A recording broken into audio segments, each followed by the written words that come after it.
Bonjour à toutes et à tous. Donc, je suis Louis-Alexis Leclerc, associé EY en charge des projets de pilotage de la performance finance et ESG.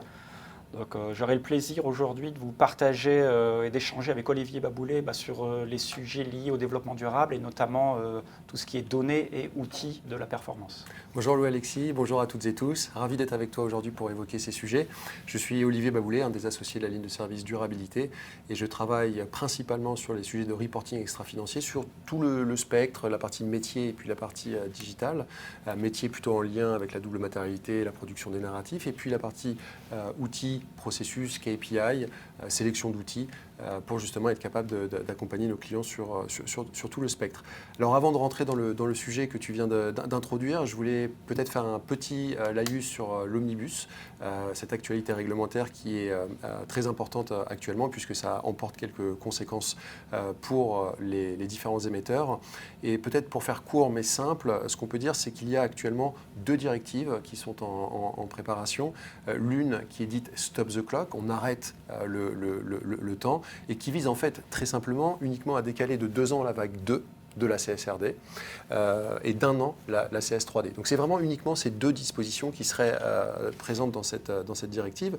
Et puis une autre directive qui est dite cette fois-ci substantive au sens du contenu, qui elle vise notamment à rehausser les seuils, qui passerait, donc tout est au conditionnel évidemment, à 1000 salariés et 450 millions de chiffre d'affaires, et puis de simplifier et réduire aussi le nombre de data points, ces informations quali ou quanti qu'il faut produire.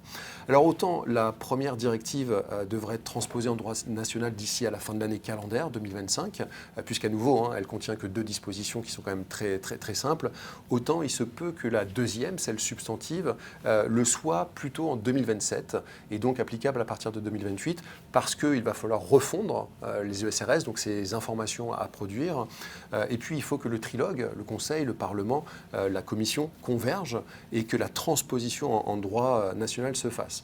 Donc on comprend aisément que l'impact sur les vagues 2 va être conséquent, décalage, simplification. Mais pour les vagues 1, ce n'est pas le cas. L'impact est beaucoup plus modéré, puisque tant que cette directive substantive ne sera pas transposée en droit national, il n'y aura pas d'impact sur les informations à produire. Donc le sujet dont on va parler aujourd'hui reste tout à fait pertinent, puisque le package législatif actuel ne va pas remettre en question ce qui a commencé à être fait cette première année sur 2024, publié en 2025, et va même être maintenu pour les 2 prochaines années. Donc c'est une bonne chose qu'on puisse parler de ce sujet, et notamment aussi parce que cette information à produire est complexe, et donc il va falloir aussi accompagner les entreprises dans cette évolution. En particulier, la donnée, c'est un des défis fondamentaux de la durabilité, et la complexité est multiple. Tout d'abord, les données peuvent être quantitatives et qualitatives, on l'a dit, elles peuvent avoir des unités différentes. Dans la finance, il y a des euros, toutes les variantes en termes de conversion, mais dans le cas de la durabilité, on peut tout à la fois avoir des mètres cubes, des litres, des tonnes kilomètres, des kilowattheures, des ratios à dimensionner comme un taux de fréquence par exemple, avec des heures travaillées et un nombre d'accidents. Donc on voit déjà cette complexité poindre. Aussi, cette donnée, elle peut nourrir plusieurs usages. Il peut y avoir évidemment donc, le reporting réglementaire, mais il peut y avoir le reporting volontaire auprès d'agences de notation, il peut y avoir le pilotage de la performance opérationnelle à différentes mailles de l'entreprise d'ailleurs. Et aujourd'hui, aussi en lien avec l'évolution constante ces 10-15 dernières années du contexte réglementaire, il y a une multitude de systèmes d'information qui les adressent, et ce qui pose aussi quelques questions sur la gouvernance de la data ESG en particulier. Alors je pourrais continuer la litanie longtemps, les données tierces peuvent être nécessaires comme des facteurs d'émission, donc il faut faire appel à des sources de données externes. Il y a évidemment des difficultés d'un point de vue organisationnel, de gouvernance, etc. Et peut-être d'ailleurs, tu peux de ton côté nous préciser quels sont les besoins fonctionnels par rapport à cette donnée et son cheminement dans le cadre du reporting extra-financier. Tout à fait, comme tu l'as bien précisé, on se rend bien compte avec les thématiques que tu as évoquées que l'outillage est un élément clé de couverture de ce besoin fonctionnel pour avoir une robustesse dans ce reporting de durabilité. Et quand on regarde l'outil, on s'interroge sur les composantes de ces technologies.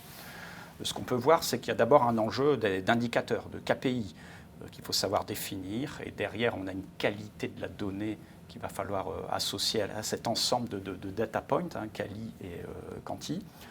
Mais pas que. On a une partie calculatoire qui doit être adressée dans ces outils. Et c'est un calculatoire qui doit être fait à des niveaux assez fins.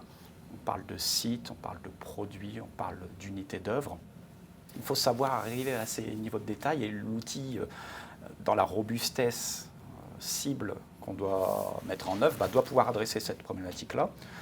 On voit que les normes ESRS nous questionnent, nous demandent d'évaluer aussi une partie financière sur les effets potentiels. Donc on a des outils qui doivent adresser les indicateurs extra-financiers, mais également financiers. Donc il faut qu'on prenne en compte cette robustesse-là dans cette mise en œuvre. La norme nous parle de trajectoire. On doit définir des trajectoires d'amélioration, par exemple sur la partie carbone. Donc il faut se fixer une cible. Et cette cible-là, on doit présenter les actions mises en œuvre progressives pour atteindre cette trajectoire, cette cible. Donc dans les outils, il faut qu'on intègre ces composantes-là. On n'est pas dans des composantes uniquement du coup chiffrées, on est aussi dans des plans d'action, dans de l'amélioration qu'on doit qualifier, quantifier et prendre en compte. Et derrière, ces composantes outils, il faut restituer via des reportings, il faut piloter, donc avoir des outils à la main des utilisateurs. Donc ça, c'est des composantes qu'il faut savoir intégrer dans les différents types d'outils que tu vas pouvoir nous présenter et qui répondent à des enjeux de structuration de cette donnée. Oui, tout à fait. Donc d'un côté, on a une donnée qui est complexe, de l'autre, on a des besoins fonctionnels qui le sont également, qui sont en constante évolution. Donc si on regarde un petit peu ce qui est disponible dans la boîte à outils, c'est vrai qu'on a 4 principales familles d'outils sur lesquels on peut s'appuyer. Alors il y a les ERP, ce qui signifie Enterprise Resource Planning. Il y a les EPM, où on est plutôt sur de l'Enterprise Performance Management. Les outils USG, alors le E c'est l'environnement, le S le social, le G la gouvernance évidemment. Et puis les outils aussi qu'on appelle de Disclosure Management. Alors chacun en fait a ses forces et ses faiblesses. Je pense que l'un des messages aussi qu'on peut passer aujourd'hui, c'est qu'il n'y a pas d'outil qui permet d'adresser tous les besoins fonctionnels que tu viens d'exprimer et qui va sûrement d'ailleurs falloir en fait articuler pour justement arriver à adresser ces besoins fonctionnels. Donc si on prend peut-être dans le détail ces 4 grandes familles, la famille des outils transactionnels, donc la famille des outils ERP, ce sont des outils qui permettent de gérer l'ensemble des processus d'une entreprise en intégrant l'ensemble de ses fonctions. Alors en ayant dit ça, c'est un outil extrêmement complet dans lequel on va avoir énormément d'informations à une maille très fine, celle de la transaction, mais qui ne va pas permettre un pilotage aussi fin que la famille des EPM. Alors justement, les EPM, Enterprise Performance Management, on est sur de l'agilité, on est sur du pilotage, de la prise de hauteur stratégique. On va être capable de modéliser des trajectoires, comme tu l'as exprimé, justement, en lien avec le carbone, par exemple, mais pas que. On va être capable d'embarquer du contrôle interne. On va être bon en termes d'agrégation de données, justement. On a le pendant des outils opérationnels ESG, c'est des outils qui sont historiques, je dirais qui ont une vingtaine d'années maintenant sur le thème du développement durable. On a d'ailleurs quelques acteurs français qui ont eu de très beaux développements. Ce sont des outils en fait qui permettent aussi d'adresser historiquement les besoins fonctionnels que tu as listés, au sens de la collecte, du contrôle, de l'analyse, du calcul, et qui pour certains ont commencé à embarquer des capacités aussi de projection. Mais ce qui est très important, c'est, je dirais, leur capacité d'orchestration de questionnaires pour collecter la donnée, et ce, à une maille assez fine. Ça peut être celle du site, par exemple, notamment. Et enfin, on a les outils, je dirais, qui arrivent en bout de chaîne, une fois que la collecte de données a été effectuée, qui vont permettre justement de travailler sur la publication en elle-même. Donc c'est différent en ça du pilotage. Ça permet de centraliser toute la donnée précédemment collectée. Et puis, ça va permettre de travailler d'un point de vue collaboratif sur la gestion des narratifs notamment, l'articulation des données collectées avec ces narratifs, et de mettre beaucoup de fonctions autour de la table pour permettre justement un workflow simplifié. Donc on voit à nouveau qu'il y a énormément de familles d'outils en lien avec beaucoup de besoins fonctionnels. Donc on pressent, et peut-être tu vas pouvoir nous en dire un mot, qu'il va falloir articuler au sein de différents scénarios ces outils afin de les structurer et de répondre aux besoins imposés par la CSRD. Effectivement, effectivement, parce qu'on voit que tu nous décris plusieurs typologies d'outils en fonction du domaine fonctionnel, carbone, RH, en fonction de la source transactionnelle ou de la restitution, des outils qui ont plusieurs fonctions, plusieurs domaines. Donc se pose la question de leur structuration, de leur enchaînement de la data, de leur remontée dans le système d'information qu'on va mettre en place. Et du coup, ce qu'on entrevoit, ce qu'on modélise, c'est différents scénarios possibles. Et les scénarios qu'on voit se mettre en place en cible ne sont pas forcément ceux qui ont été utilisés pour cette vague 1 de publication. On a un premier scénario plutôt simple avec une capitalisation, je dirais, sur les outils existants. Dans les outils existants, on a généralement un outil de reporting et de consolidation. On peut y introduire un certain nombre d'indicateurs extra-financiers, et il y a cette chaîne qui est remontée. Mais on voit que les groupes ont plutôt tendance, dans le scénario simplifié, à utiliser leur outil lié à la publication et à alimenter de la donnée ESG sur les effectifs, RH, directement dans ces outils qu'on appelle du disclosure management, qui sont ces outils qui gèrent la plaquette et la restitution. Donc on va aller chercher les sources de données directement, sans forcément les faire transiter dans des outils de reporting et de simulation. Donc c'est un process plutôt simplifié qui demande peut-être à être travaillé. Parce que l'un des enjeux qu'on projette, c'est l'agrégation de la donnée. À quel moment je dois et où je dois centraliser cette donnée. Donc là, on voit que dans le premier scénario, c'est plutôt dans les outils de publication, de disclosure management. On a un autre scénario possible, c'est d'utiliser ce que les outils de reporting font très bien, la centralisation. Donc d'aller insérer dans ces outils finance l'ensemble des indicateurs utilisés pour la publication CSRD. C'est un scénario possible. On détourne un peu le fonctionnement des outils finance, mais il peut clairement adresser le besoin. En héritant peut-être d'ailleurs tout ce qui est contrôle interne. Tout à fait. Derrière, l'une des grandes forces, c'est que je bénéficie du contrôle interne, de l'auditabilité, des sujets d'agrégation, restitution. On sait qu'on a des chaînes de connexion qui sont déjà très bien établies. L'inconvénient, ça peut peut-être être le qualitatif. Oui. Certes, avec les enjeux d'omnibus qui vont arriver, on va avoir un allègement, mais on a quand même des enjeux de qualitatif. On a parlé des trajectoires, des plans d'action, des éléments qui demandent à être adressés tout de même avec des outils un peu plus spécialisés. Donc on a ces besoins-là qu'il faut savoir couvrir. Et on a aussi des besoins du niveau de détail. Comme on l'a évoqué, on a des points d'entrée qui seront à des mailles très fines. Les outils finance ne sont pas à la maille chaîne de production ou parfois site. On est plutôt à des mailles business unit ou entité juridique. Donc derrière, on se pose la question d'un scénario où je vais mettre en place des entrepôts de données, des data warehouse, qui vont centraliser, stocker cette donnée. Derrière, je vais pouvoir mettre en place de la normalisation, des bons usages de référentiels pour rendre et pour établir un langage commun. Et une fois que cette centralisation est faite, je vais pouvoir envoyer la donnée dans des outils plus agrégés. Et le dernier scénario qu'on entrevoit, on voit que les éditeurs maintenant arrivent à des niveaux de maturité assez intéressants, les éditeurs finance, parce qu'ils proposent des plateformes complètes. Et pour beaucoup d'entre eux, ils ont développé des plateformes de collecte et de restitution CSRD, et pas que d'ailleurs. Et donc c'est l'adossement de ces outils de pilotage de la performance ESG avec les pilotages de la performance finance qui commencent à se mettre en place en cible. Là, ce qui est intéressant, c'est que j'ai le meilleur des deux mondes. J'ai la robustesse des outils finance et qui vont couvrir également l'ensemble des besoins exigés par la norme sur le qualitatif, par exemple. Et après, derrière, ça me permet d'avoir une publication cohérente, finance et durabilité combinée. Donc, ce qui veut dire aussi, étant donné les avantages et inconvénients de chacun de ces scénarios, qu'avant peut-être de franchir le pas et d'investir dans une solution, il faut probablement aussi avoir cette phase de diagnostic pour savoir effectivement ce qui est le plus adapté à l'entreprise. J'imagine que si on est une entreprise peut-être très atomisée avec des activités dans beaucoup de plaques géographiques, peut-être qui fonctionne par croissance externe avec beaucoup de systèmes différents, ça ne sera pas la même chose que si on est une organisation plutôt centralisée et intégrée. Donc effectivement, à ce titre, Je pense que l'une des recommandations qu'on peut passer, c'est qu'effectivement, il y a toute cette phase préparatoire avant de jeter son dévolu sur un outil en particulier. Et si on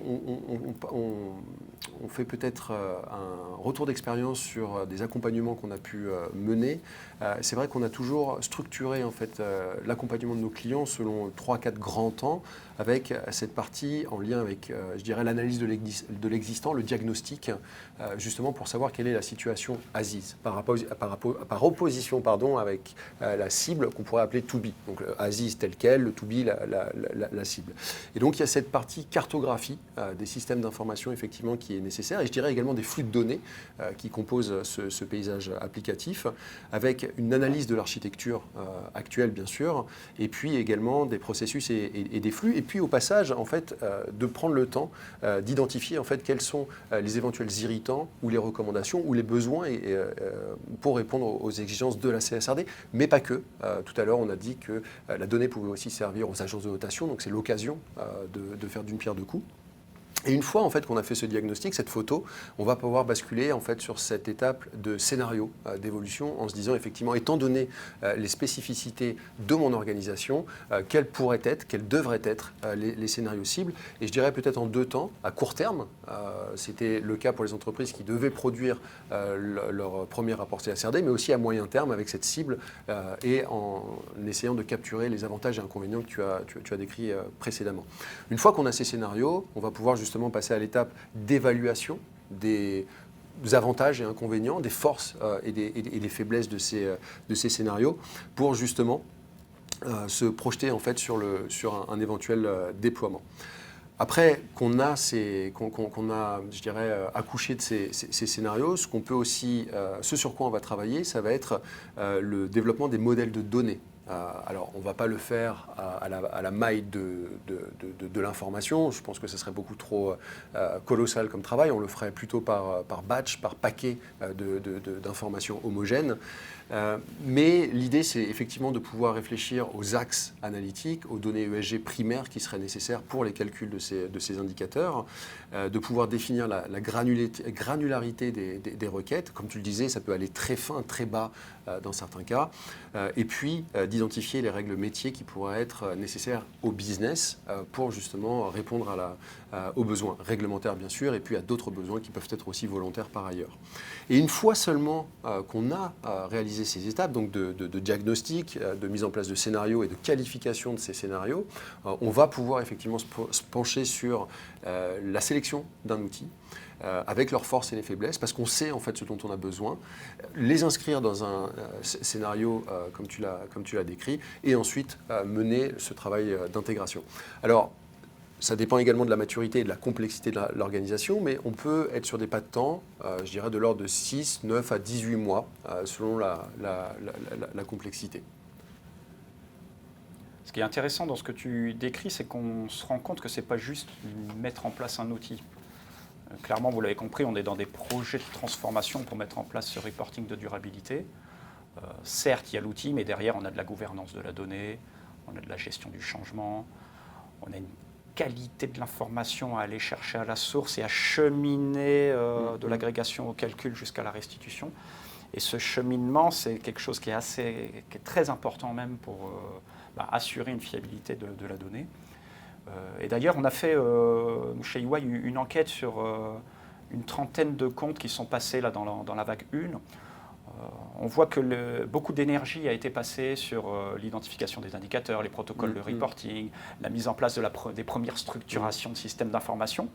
Donc ça, c'est quelque chose qui est bien établi et qui est derrière nous. Mais ce qu'on constate, c'est qu'il y a des défis encore qui restent à relever. Aller plus loin dans la qualité de la donnée, mettre en place du contrôle interne, structurer de manière plus forte ces systèmes d'information et ces outils qui ont été faits de manière un peu agile initialement. Ça, c'est des regards qu'on pourra vous partager prochainement suite à la restitution de l'enquête qu'on a menée. Et je dirais peut-être pour conclure aussi, c'est une évolution assez logique, somme toute, de se concentrer d'abord effectivement sur l'appropriation des exigences de la CSRD qui étaient complexe, hein, même pour les entreprises qui étaient soumises à la DPEF auparavant. Et effectivement, ça laisse maintenant le temps de se projeter vers l'avenir. On a vu qu'avec Omnibus, il n'y allait pas y avoir de conséquences majeures, en tout cas pour les 2 prochains exercices, pour les vagues 1, et donc effectivement la possibilité de se projeter sur ces aspects outils, effectivement. Merci beaucoup, Louis-Alexis. Merci Olivier, c'était un plaisir. Également.